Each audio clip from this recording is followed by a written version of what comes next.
Order the city council meeting for September 10th. Roll call, please. Councilmember Armstrong, Here. Councilmember Rubio. Here. Councilmember Veros. Here. Vice Mayor Perkins, Here. Mayor Hudson. Here. Okay, please join me for the Pledge of Allegiance. I pledge allegiance to the flag of the United States of America and to the republic for which it stands, one nation, under God, indivisible, with liberty and justice for all. Thank you. Next item, please. Item 3, announcements. 3.1, changes and additions to the agenda. We have none this evening. Item 3.2, if you'd like to speak under public comment, please fill out a speaker card in the back of the room and bring it forward. Item 4, public comment. Okay, we'll open up public comment. Now is the time for anyone to address the city council on any item not on tonight's agenda, or if you want to speak about something on presentations later or on any item on the consent calendar. Well, I guess you had to pull that before. Okay. Do we have any cards? I do have 2 speaker cards. Thomas Alpert. Thomas, please take up to 3 minutes. Floor is Okay. yours. So I would look forward to taking the Government 101 class. Also, I'm a swimmer. I swim at Cal High. Monday nights I swim at Cal High. So that means I can't take the Government 101 class. But even separate from my situation, I could imagine there might be 26 people who want to learn about the city, and there's only room for 25. So my question is, can some form of the Government 101 be recorded and be available on the YouTube channel of the city? Thank you, Tom. We can't address at this time. It's not on the agenda, but staff has heard, which then we'll get back to you on that. Next item, please, or wait a minute, no, next speaker. Rob Mazer. Rob?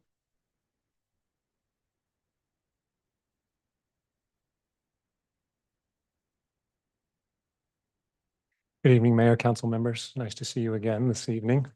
Again, I'm Rob Mazer. I'm a lifelong Santa Ramon resident, as you've heard before, and now I'm no longer a young man, so that lifelong just keeps getting longer. But tonight, I'm here as the communications chair for the committee Residents for Santa Ramon, who is campaigning in favor of Measure N. So I thought I'd give a quick update for y'all and anyone who's observing tonight. As you know, we're a grassroots volunteer organization supporting Measure N and what it can do for the financial state of our city. And thank you all for unanimously putting that on the ballot. Our website is up and fully functioning at protectsanramon.com. Fully functioning means it's got a ton of information about the ballot measure. It's got an area to donate, an area to volunteer, and an area to endorse the Measure N. It takes a village, as all of you, I'm sure, are very well aware, to run a campaign. Not to mention $1 or $2. And we've got quite a bit of good support already, but we need a lot more. So for those who are listening or watching, we're taking volunteers and we appreciate everyone who's willing to. So not only can you find information about the measure and our FAQ there, you'll find those 3 areas to donate, volunteer, and endorse. A couple other items and I'll wrap up. On this coming Friday, September 13th, we're having our kickoff event at Club Sport up the hill here in San Ramon, 5:30 to 7:30. Food and drinks. We'll provide some nice information and background on Measure N. We'll also be hopefully gathering more volunteers for our cause. So we hope folks who are in support of this measure will turn out and we can continue to build the strength because the city needs this measure. That's why it's on the ballot. Our financial situation, as we know, needs a shot in the arm, and this is a powerful shot in the arm. And without it, we're not sure where we might head except for further deficits. So our kickoff event will hopefully help spread that word. A couple other items. Our Facebook page is live at Protect San Ramon. So please visit the website, and donate, volunteer, and endorse, and come to our kickoff event. It's important San Ramon residents vote yes on Measure N in November. Thank you. Next speaker, please. That was the last speaker card. All right. Is there anyone else that wishes to speak? If not, go ahead. Just give your name and address and fill out the card afterwards. Hi, can you hear me? Pull Yeah. the microphone down. There you go. Can you hear me? Yeah. Okay. So what is the option if the measure in N fails, what is the city plan? How do we go about it if the measure N fails for some reason? Unfortunately, it's not on the agenda tonight, so we can't discuss it with Yeah. you. But I suggest you talk with Mr. Mazer, and he will give you a whole bunch of information on what could happen. Okay, thank you. Okay, is there anyone else that wishes? to speak? Greg, go ahead. Could you give your name to the I clerk? got it. I got it. Greg Carr, San Juan resident. I had not intended to speak, given the fact that there's a presentation for my daughter and her foundation tonight. But the second previous speaker prompted me to stand up and say something. I'll keep it short and sweet. There is another side to the tax. All five of you voted for the 1%. That's fine. I'm not in favor of it, and there are a lot of people who aren't. So when you go to the ballot, speaking through the mayor to the audience on the tube and behind me, think about what that means. Where does it end? How much does it become? And then vote your conscience. There are always things that can be, trimmed back in the city government, public, just how it is. But there are two sides to this. So thank you. Thank you, Greg. Anyone else wish to speak? Seeing none, we'll close the public comment. Next item, please. Item 5, consent calendar. Okay, consent calendar items are generally routine in nature and acted upon by a single motion. Do we have any cards or anyone wishing to pull an item? No. No one on the council? I'll- Okay, I just want to mention to my scouts in the audience, those 5 Boy Scouts out there are all from my troop, that this is the consent calendar and it's routine items that we vote on with one vote. And anybody else? Go. This is where my vice mayor says end the vote. go. Okay, looks pretty unanimous to me. Okay. Next item, please. Consent calendar passes. Item 6, special presentation, 6.1, proclamation declaring September 18th through the 24th, 2024 as Constitution Week, presented to Sue DeLue, Regent, Daughters of the American Revolution.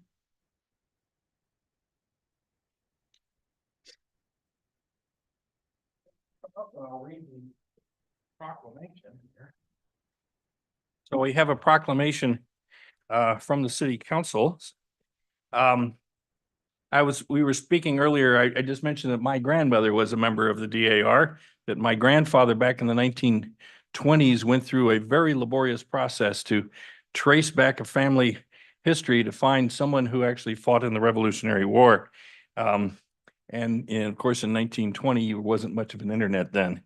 So you had to research birth records and things all across the country, and it was quite a laborious process, but my grandmother was very proud to be a member of the DAR in Iowa. So a proclamation of the City Council of the City of San Ramon designating September 17 through 23, 2024 as Constitution Week. So the DAR, one of their goals is to support and proclaim the value of the Constitution and make sure it's available and people are paying attention, because that is the bedrock of our country. Whereas the Constitution of the United States of America, the guardian of our liberties, embodies the principles of limited government in a republic dedicated to rule by law.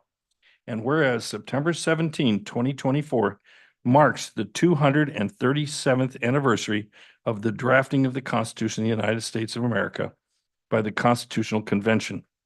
And whereas it is fitting and proper to officially recognize the magnificent document and the anniversary of its creation and the patriotic celebrations which will commemorate the occasion. Whereas Public Law 915 guarantees the issuing of a proclamation each year by the President of the United States of America, designation September 17 through September 23 as Constitution Week. And whereas the California State Society, Daughters of the American Revolution, enriches communities by protecting and preserving historic locations, fostering patriotism and love of country, supporting education, sustaining charitable endeavors and assisting veterans and the infirm, and encouraging all to do historical research.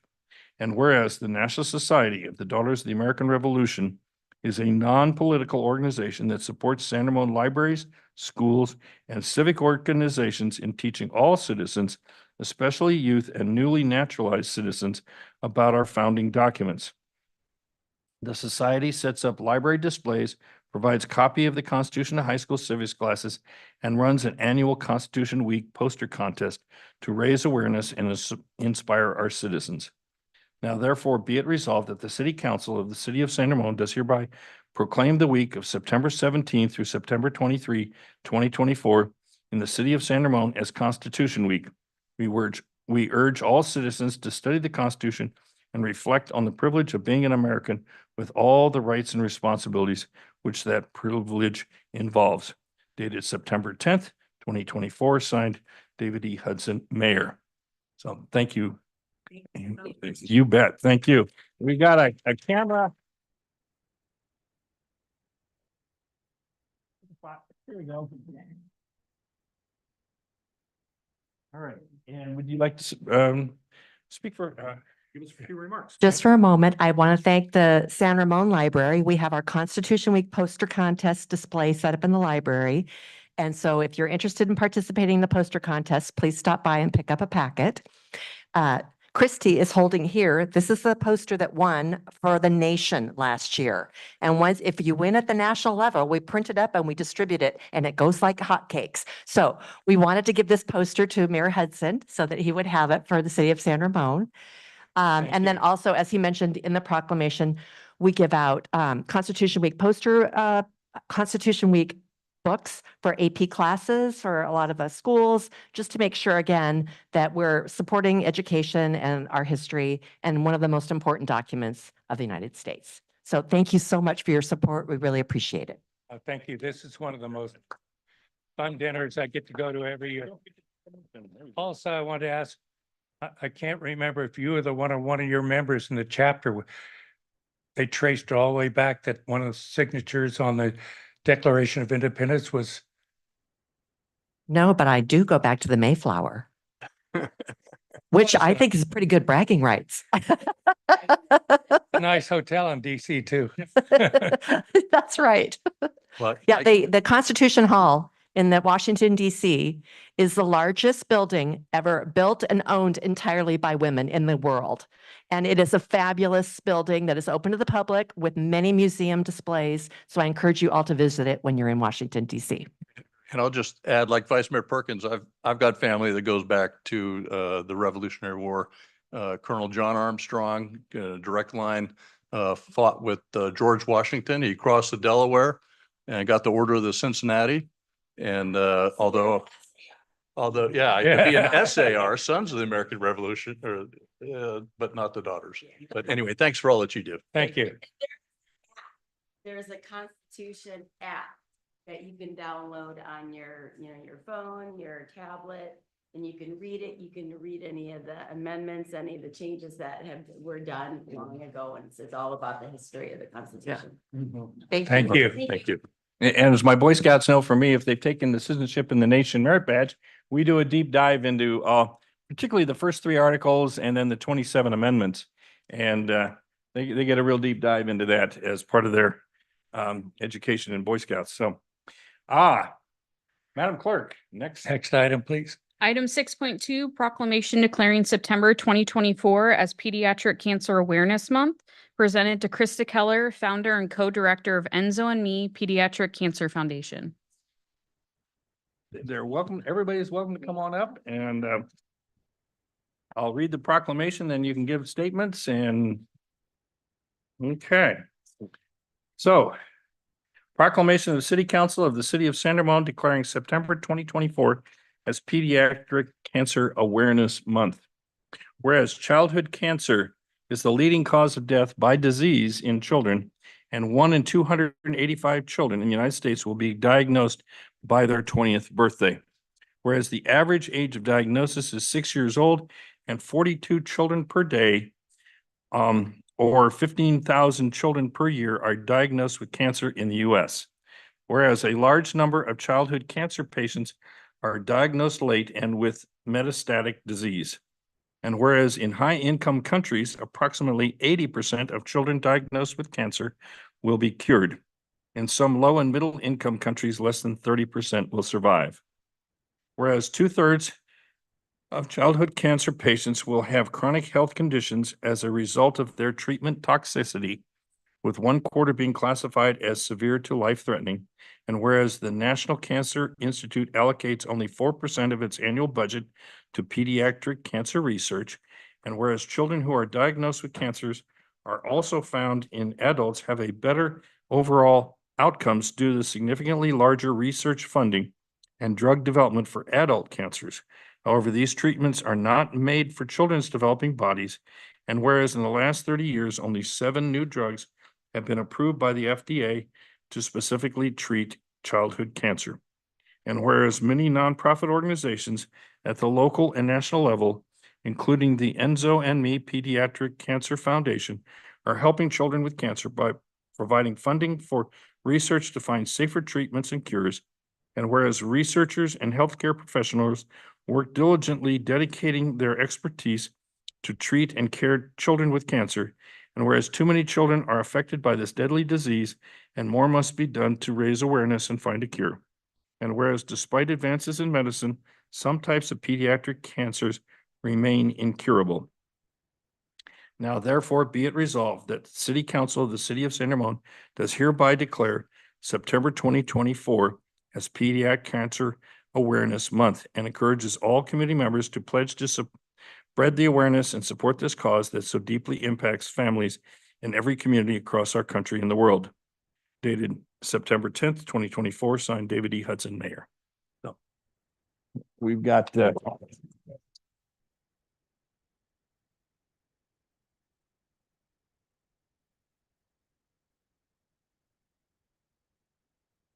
comments? Thank you. Thank you all for letting us be here tonight. Sorry if I'm emotional, but Thank you for We'll take coming. thank you. Good evening, members of the City Council, staff, and members of the audience. My name is Krista Keller, longtime San Ramon resident and the founder and co-director of Enzo and Me Pediatric Cancer Foundation. I am very honored and excited to be here tonight, even though I know maybe I'm not, to be here tonight to receive this proclamation declaring September 2024 Pediatric Cancer Awareness Month in San Ramon, and to share with you a cause that is very important and very near and dear to my heart. When my son Enzo was 4 years old, he developed persistent stuffiness and sleep apnea-like symptoms. We endured 2 months of misdiagnoses by 5 different doctors, being brushed off, and I was treated like I was a hysterical mother for pushing for further testing, even though Enzo had lost significant weight and his appetite, and he was chronically fatigued. When he wasn't improving from several antibiotics and allergy medications, and his breathing had become labored, we rushed him to the ER in Oakland, where after 1 exam, 1 scan, and 5 hours, my worst fear was confirmed. My precious, innocent 4-year-old son was diagnosed with cancer. What followed and continues to follow that day is a living nightmare. Months of grueling toxic chemotherapy or anesthesia that I can count, intubation, ICU stays, blood draws, scans, IVs, and living in the hospital, all to a sweet and terrified little boy. Having to hold your child down while he screams as nurses perform life-saving and painful procedures is a reality I wish no child and no parent. These procedures are horrific enough for adults to endure, but children, they don't even understand why it's happening to them. There are no words. While Enzo was going through treatment, we learned about pediatric cancers and the unacceptable statistics that go along with them. Some of them were mentioned earlier in the proclamation. I'll cover just a few. 42 children in the US are diagnosed with cancer every day. 11.5 million years of children's lives are lost annually to cancer. 2/3 of survivors will experience long-term serious health conditions due to their treatment, and some of those are fatal.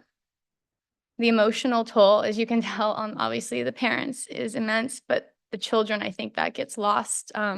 He was 4 when it happened and they told us he won't remember.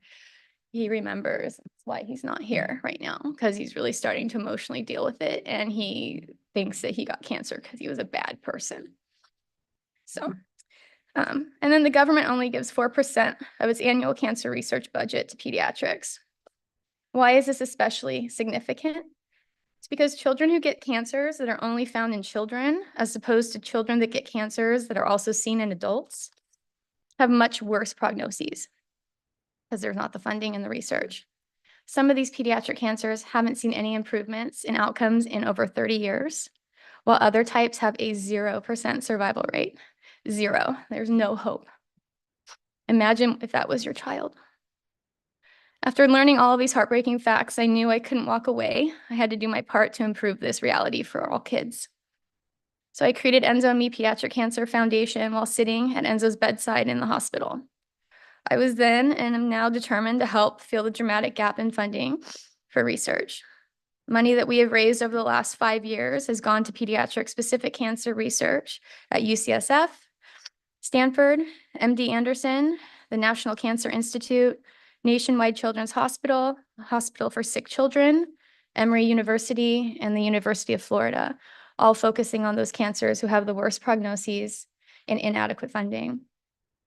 But this research can only be done when generous people are willing to invest in children, and we can't do it without your support. I want to also acknowledge my co-director and husband, Danny Keller, and board member, Priya Thakar. Thank you for believing in me and for your support. I truly believe that with the right amount of funding and research, one day when a child gets diagnosed with cancer, the doctor will say, "You have cancer, but don't you worry. We have the cure. You will survive." Thank you so much. Thank you. Good time. Oh, go ahead. I mentioned to you earlier that lost a niece, very, very young, less than 2.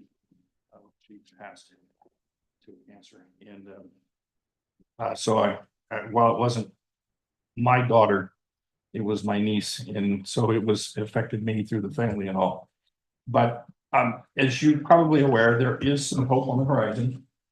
One of my classmates from the Naval Academy is a doctor named Dr. Carl June. And Dr. Carl June is using a new technique for cancers. Now, these are blood-borne cancers, and it's called CAR-T.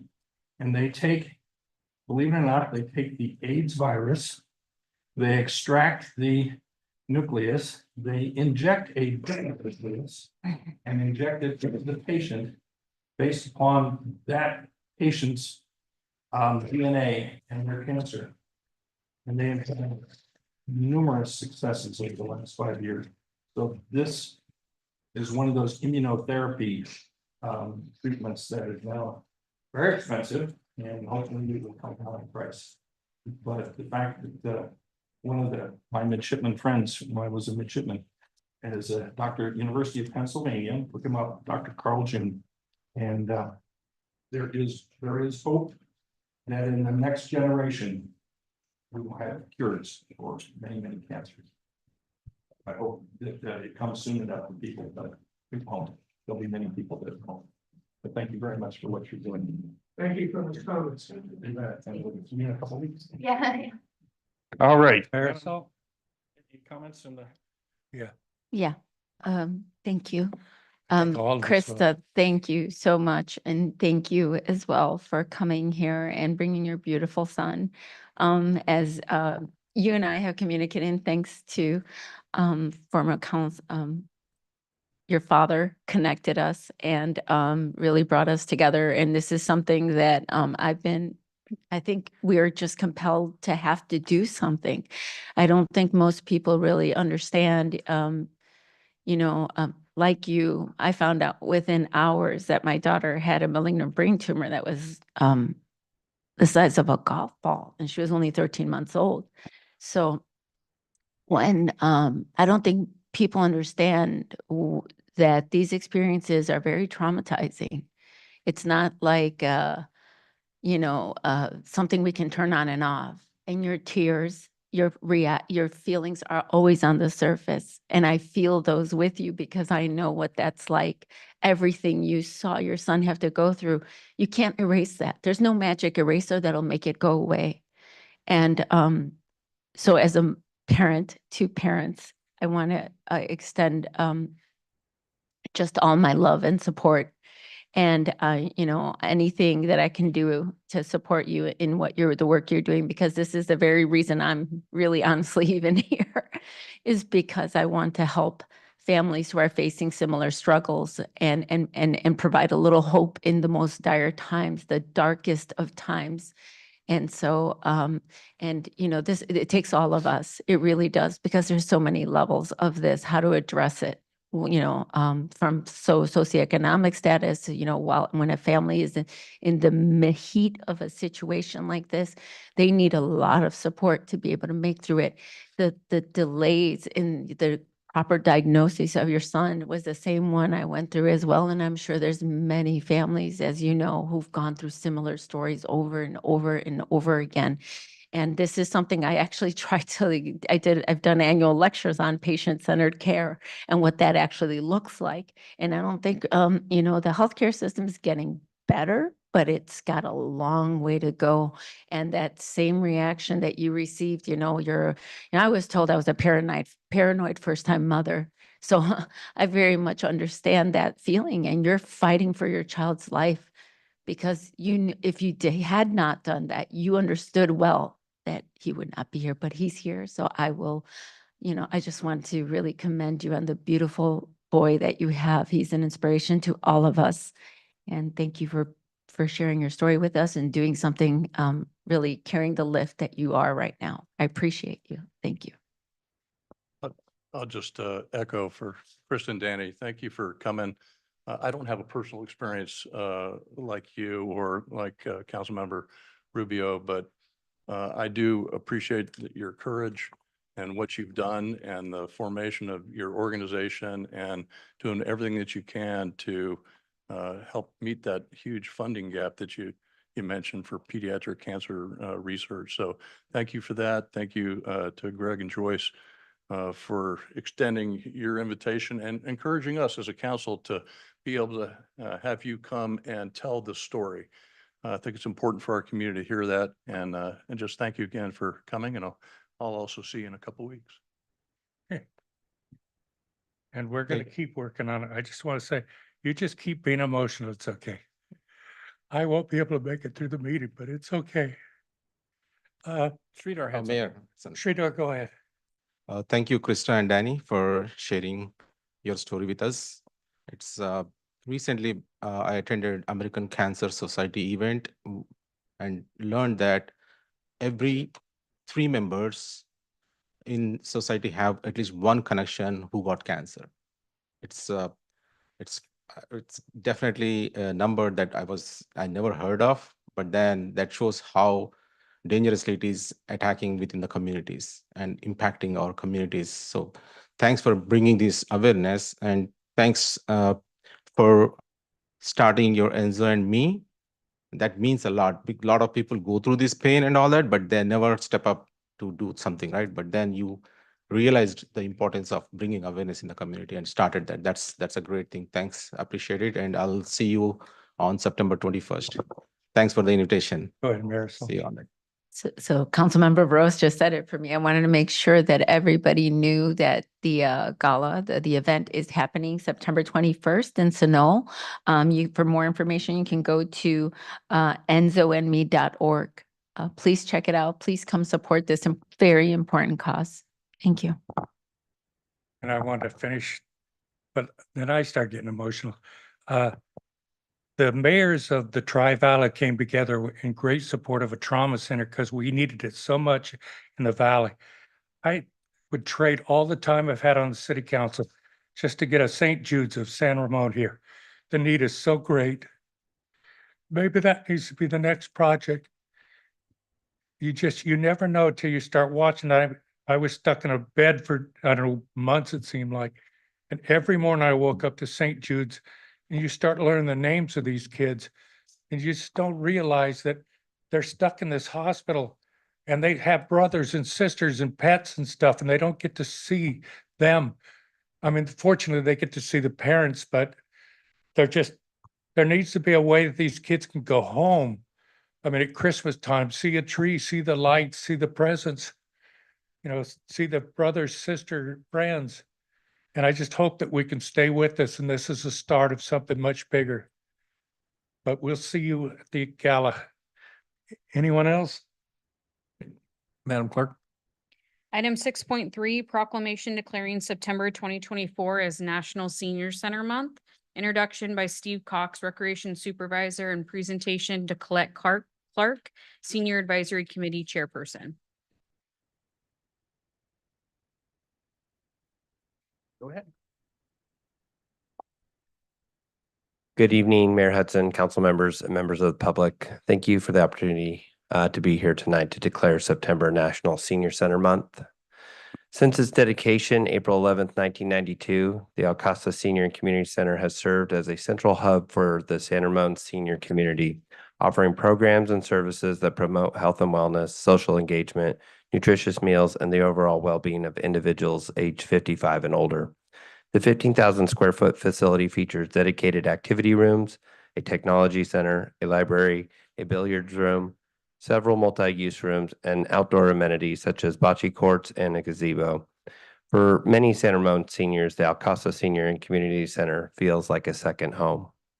As we celebrate National Senior Center Month this September, I would like to invite everyone to join us at the Senior Live Well Resource Fair taking place on Thursday, September 19th from 1:30 to 4 p.m.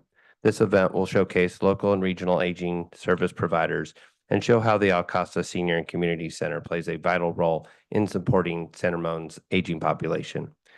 Joining me here tonight, it is my pleasure to also introduce Colette Clark, the current Senior Advisory Chair and active user of the center, to receive the National Senior Center Proclamation.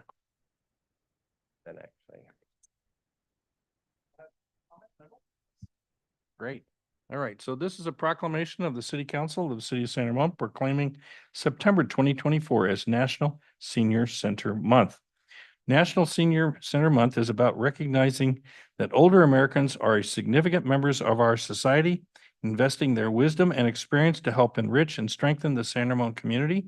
And whereas the Alcasta Senior and Community Center has acted as a place for mobilizing the creative energy, vitality, and commitment of the older residents of San Ramon, and whereas through the wide array of services, programs, special events, and activities, the Alcasta Senior and Community Center empowers older citizens of San Ramon to contribute to their own health and well-being and the health and well-being of their fellow citizens. And whereas in 2023, the Alcasta Senior and Community Center served over 7,475 senior meals, provided transportation to and from the center to 2,786 seniors, and over 16,000 seniors participated in fitness and enrichment classes. And whereas the Alcasta Senior and Community Center has been and will continue to be a place that San Ramon's older citizens, people 55 and older, can go to stay connected, safe, and healthy. And whereas the annual observance of National Senior Center Month sets aside an entire month dedicated to the Alcasta Senior and Community Center for serving older adults.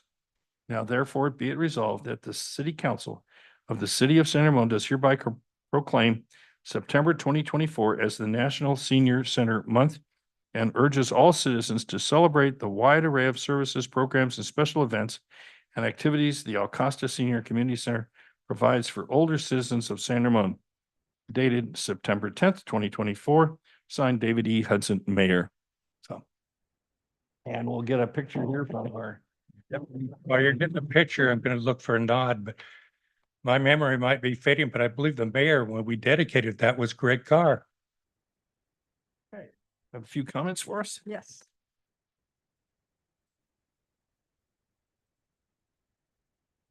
I've been attending the senior center for over 15 years.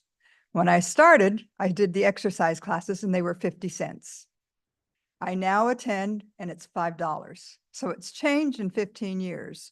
But The mission statement of the Senior Center is San Ramon maintains community recreational facilities for senior adults, which provides an enhanced quality of life, new learning opportunities, programs which emphasize independent living, community involvement, recreation opportunities, and access to social services. All of these above statements are truths. The needs that are fulfilled at our beautiful Al Costa Senior Center and Gardens is paramount to our lives. We are seniors and are happy with our friendly and enthusiastic staff, our wonderful volunteers, and our well-maintained clean facilities. And we thank you for supporting us with a senior center because it really is a fantastic senior center. You have to, we go and we compare them to other cities, and ours is phenomenal. So we thank you. Thank you.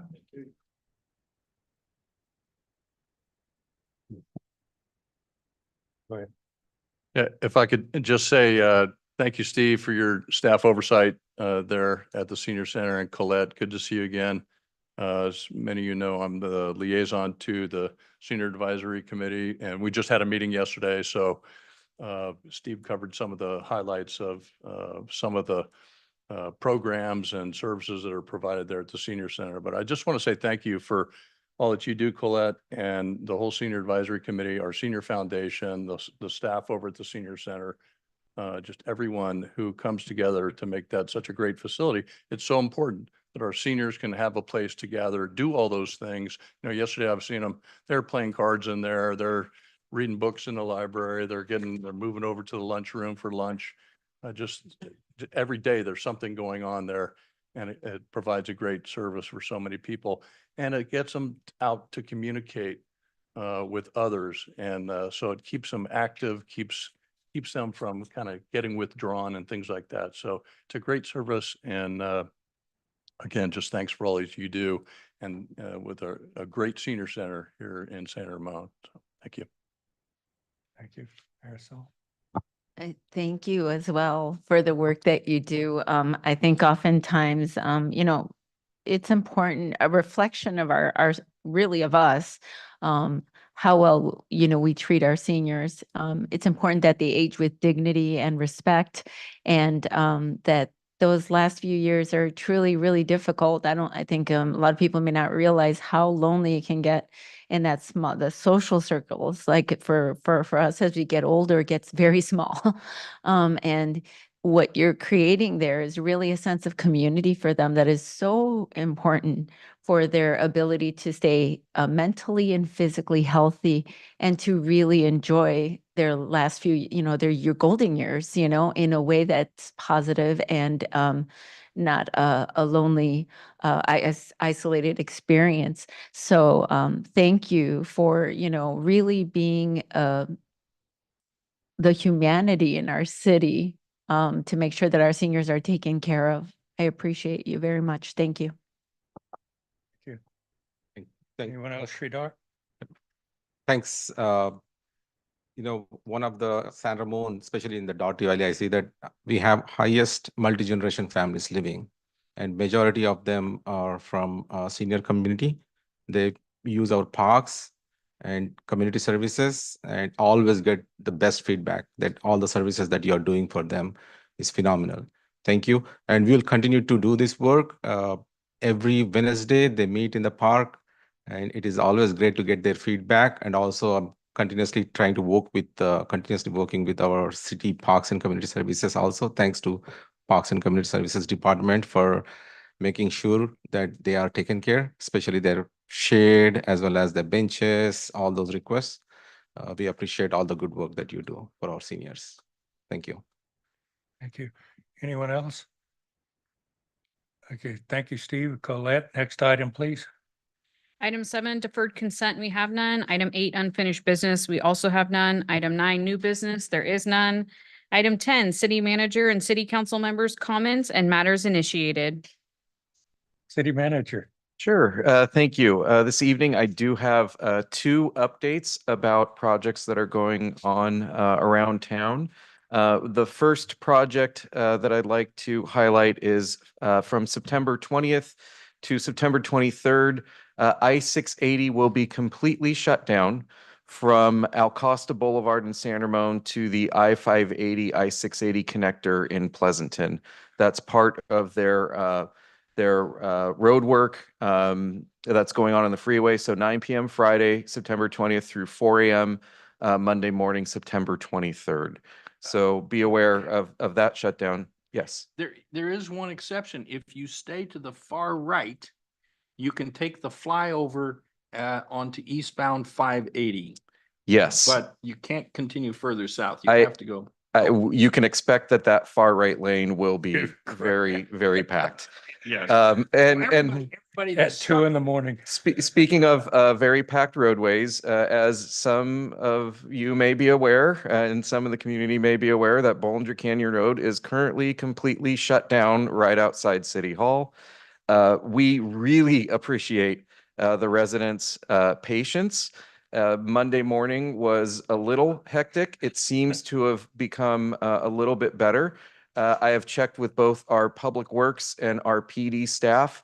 We've received collectively maybe 6 or 7 phone calls in total about the shutdown. So I'd like to thank our communication staff here in the city.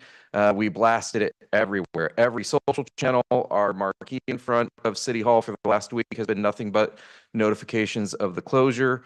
Originally, it was set to close from this last Saturday until next Sunday. Staff worked with the contractor, did a great job to shave off 2 days off of that schedule. They are currently on schedule, I think, right, Brian? There's our Public Works Director, Brian Bornstein. If you have any complaints in the audience this evening, he's sitting over in the corner. He's currently laughing, but we do appreciate the patience. It is a major construction project. Once it's finished, it will eliminate about 3 hours of red light every day. Tomorrow, the center span will be delivered. You will see the center span, that giant crane. Yes, I'm sorry, spans and columns. So the columns will be delivered. So tomorrow, that giant crane that's currently off to the side will be darn near in the middle of the roadway, putting up that center column. And then they will start to put the spans across the roadway. So by Sunday of this week, we should have the center column and the center spans completely done.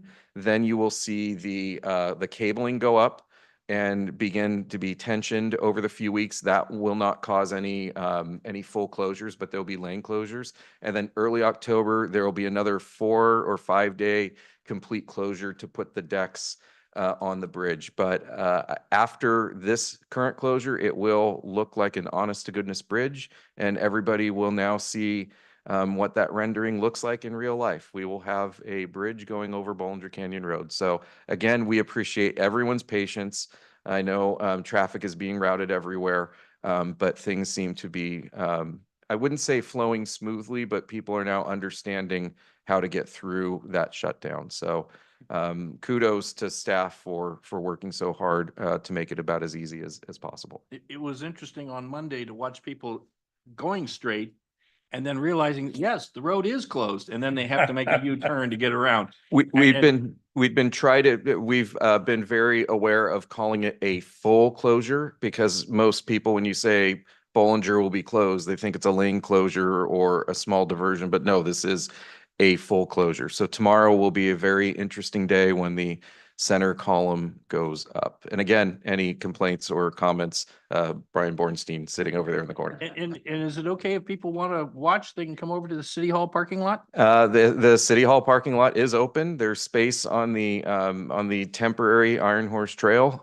Please just don't stand in front of my window so I can watch from my office, but no, that's okay. If anybody wants to watch from the Iron Horse Trail, City it's okay. manager's office. Yep. So when they make that U-turn, call Steve. Yep, exactly. And if something's going wrong, just hit my window and I'll come out and talk to you. But yeah, that'll be open tomorrow, our parking lot along the Iron Horse Trail. There'll be great views. We also have multiple aerial photography sessions going on with drones. And I understand the consultant also has a camera for a time-lapse video. All that will be available for those that want to see it. But yeah, you should see it. I don't have any timeframes tomorrow, but if everything goes smoothly, we should start seeing some major work.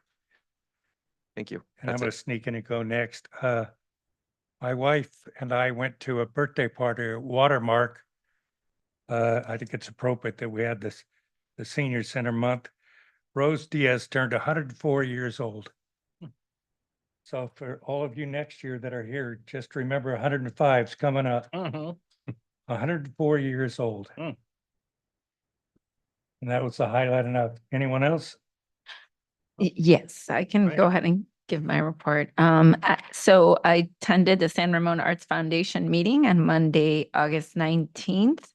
And then on Saturday, August 31st, along with Councilmember Burrows, we attended the APAPA Tri-Valley graduation, and many of the students who participated in a joint effort that we collaborated with on the Teen Government 101 were there in attendance. So it's really, this is a great opportunity. Really, this is kind of like the highlight, I think, of the work that we do here is getting to mentor some of our young people here in the community and teaching them about the city and what we do here.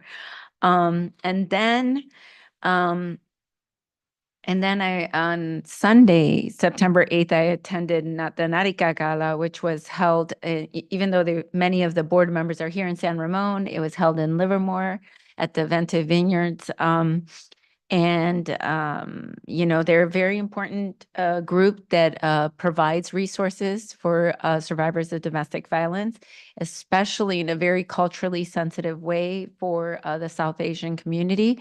And that's important because oftentimes, when people need, there's sort of a stigma, I think many of us know, with reporting when there's domestic violence. We're afraid to speak up because we're afraid of what the community might say or think of us, or there may be other social pressures, cultural pressures that keep us in.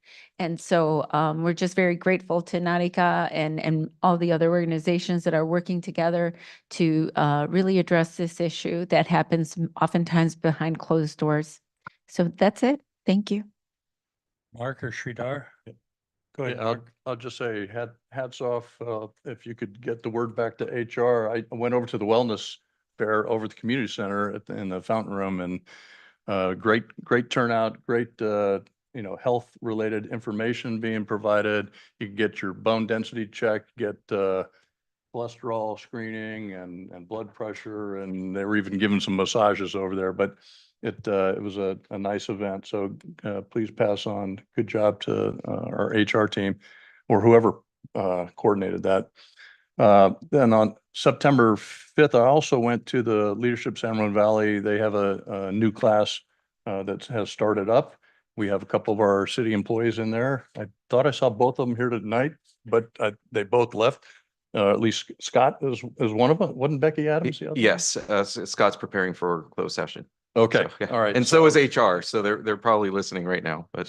But it was great to see the new class and hear the board talk about, what's going to be going on for this year and listen to prior graduates talk about their experiences and what they gained out of the class. So I'm glad we have some of our staff attending that as well. And then on Saturday, I attended, or I hosted, if you will, a session over at Forest Home Farms. It was all about bees, one of their Saturday programs. So I went over there with some of my beekeeping equipment, and I had an observation hive put some bees in there and the queen. The kids had a great time finding the queen, and we just talked about bees all morning into the afternoon. And I think we had a great turnout and just a fun event over there. Also on Saturday, I went to the Save Mount Diablo fundraising event that they have. It's called Moonlight on the Mountain. Tremendous, just a beautiful dinner up on the mountain, and just well attended, and got to hear Ted Clement, who's the executive director for Save Mount Diablo, talk about some of the programs that they're working on with Save Mount Diablo.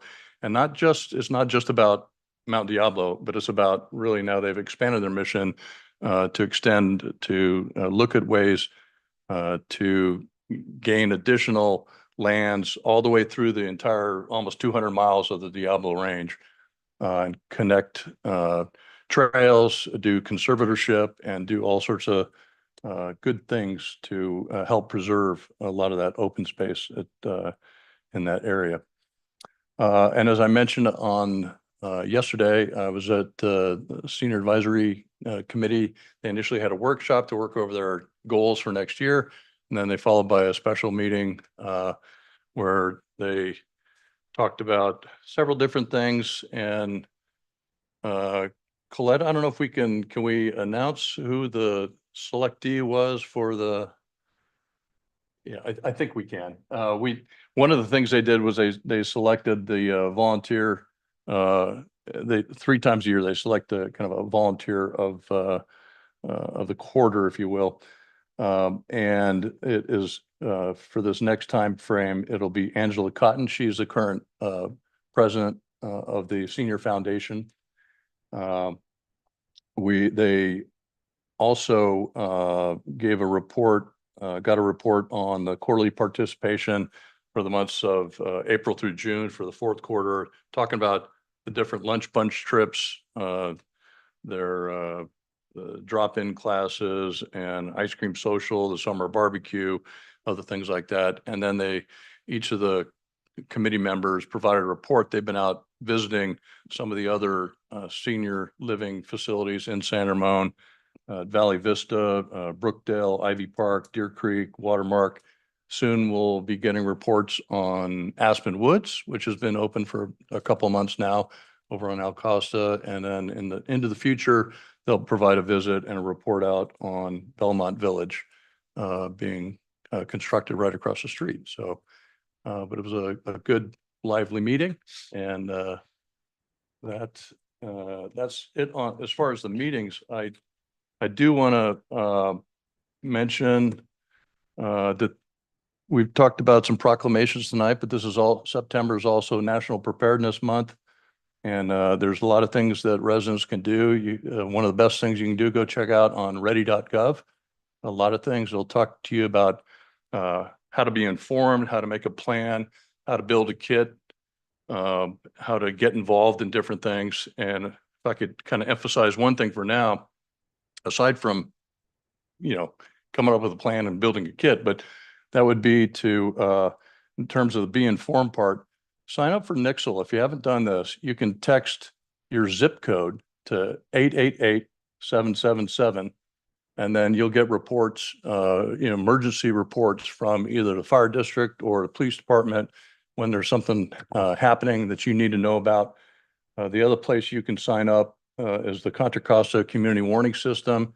You can go to cwsalerts.com. You can register there. They'll do a similar report out when there's important things that the public needs to know about.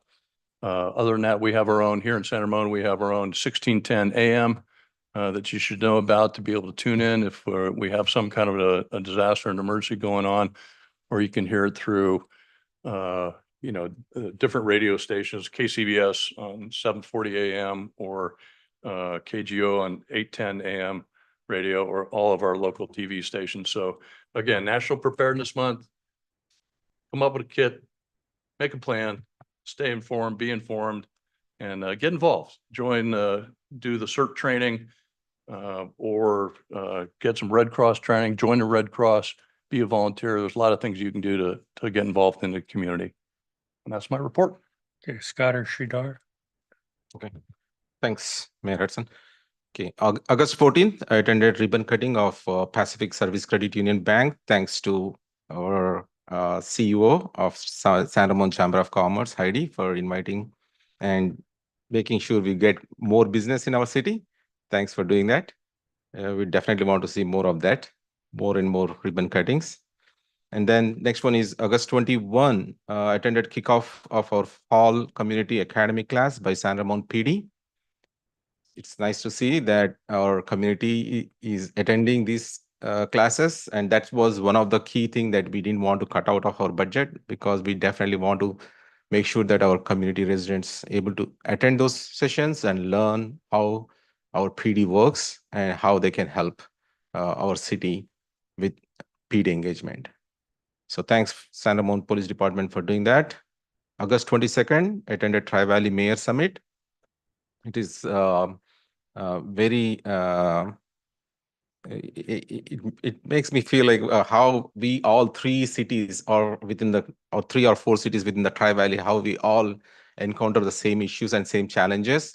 And it is nice to see that all mayors got together and trying to figure out how we can address those challenges and take measures, especially the traffic. Traffic is the biggest challenge that all the cities are facing at this point. So that's one of the big topic that came up.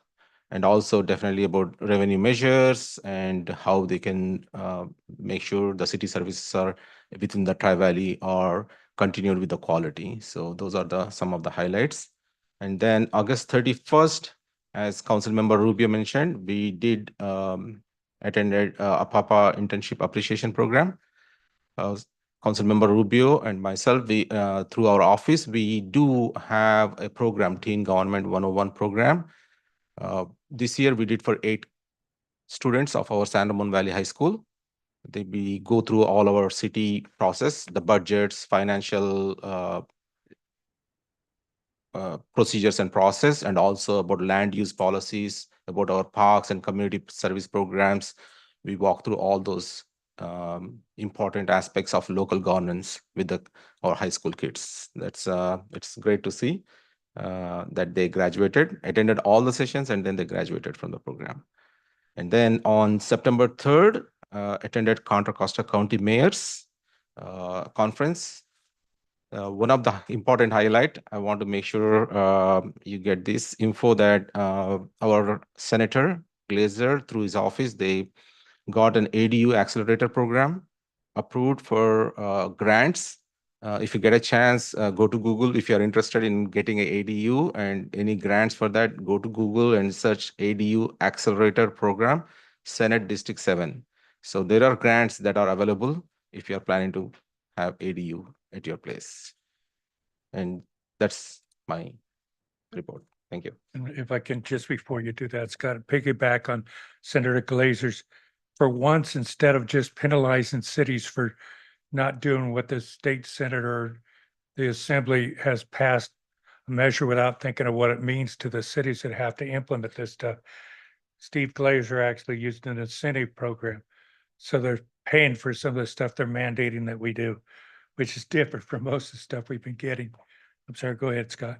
Okay, there was an announcement by PERS that their fiscal year, they earn 9.3% on their investments, so they won't have to adjust downward their discount rate, which is currently say 6.8%. Since they earn more than 6.8, they won't be adjusting downward. Went to the school district liaison meeting. We discussed quite a number of topics. They expect flat enrollment for the school year. They would get their numbers in a few days, but they should have it by now. But they expect flat enrollment. So many people are concerned that all this building is going to generate overcrowded classrooms, and that is not the issue in the school district. They are actually projecting in the future to have decreasing enrollment. And so these housing projects, to the extent that they actually have some children going to school, helps the district in filling classrooms. And because of the way the state funds classrooms, that's how they get their funds. So they mentioned that the Cal High bleachers are new and in place. I don't know. I haven't seen them yet, but I hope they're looking good. So let's see. Went to the Library Foundation meeting. They're financially healthy. They've got 4 jazz concerts. You can go on their website and sign up to attend their jazz concerts. They bring some real high quality jazz musicians, some of which have earned Grammys in the past. And so those are usually sellouts. So if you like jazz or you just want to try it out, the jazz concerts are held right at our library across the street. They did a book sale. Let's see. Oh, excuse me. They have a book sale coming up 19, 20, and 21. And one of the cool things is that the last day, you can fill a bag for it's either $5 or $10. Whatever they got left over, you can pick through and say, okay, and just stuff the bag and walk out with a whole bunch of books. Smash and grab. Yeah, they do a great job with that. So went to the East Bay Regional Communication System Authority Finance Committee. That is the radio system that supports all of Alameda County and Contra Costa County first responders. We went through the audit. We have actually through the new executive director is kind of digging out through the closet there, and he's found that we had a couple of $1 million in accounts payable, which he has been actively, aggressively talking to the owners of those payments, finding out that some of them never received their invoices, some of them made the payments, but the check wasn't cashed.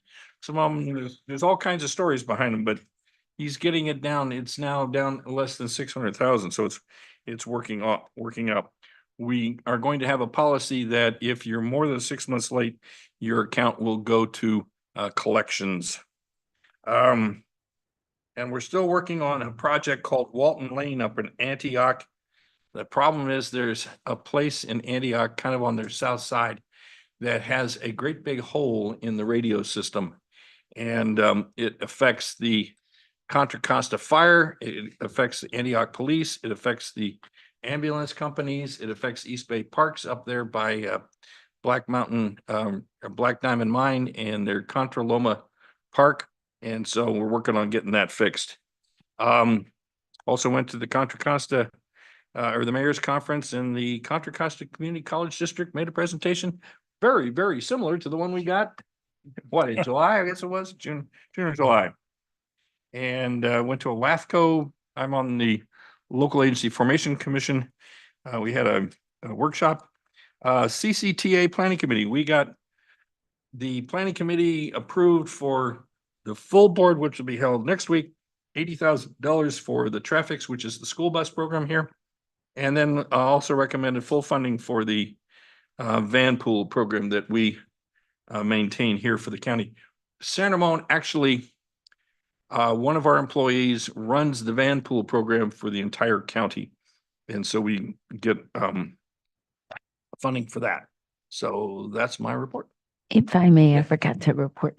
Okay. Sorry. No, sorry. We'll It's cut her been a out month. completely next No, month. I forgot a couple things. One is, yes, I joined my fellow council members over at the mayor's conference on September 5th in Walnut Creek. But also a really wonderful event that I attended was at the San Ramon Valley High to honor our veterans, which was on Friday, August 30th. That was a really fun event. They had an opportunity to be recognized, and they were lined up during the halftime. And we actually, with Margaret Nunes, who she's with a teacher who prepared some homemade apple pie for the veterans, and we had a chance to serve them and so they can enjoy the football game at the same time. For better or worse, the principal at Cal High is a West Point grad. Oh, that's right. His wife is also a West Point grad. We had to keep the kids away from All the right, apple we're pie, that's cutting for you sure. guys off. Okay, that's it for the reports. Next item, please. Item 11, closed session, 11.1 pursuant to Government Code 54957.6 for the city council to meet with city's designated representatives, the city manager and city attorney regarding the compensation paid to its unrepresented employees in the police department, police chief, police captain, and police lieutenant. Okay. Public comment is open. Do we have any cards? Anyone want to speak to this? I do not have any items. Anyone wishing to speak to that? Seeing no one, public comments? Okay. So what is hello? Yeah.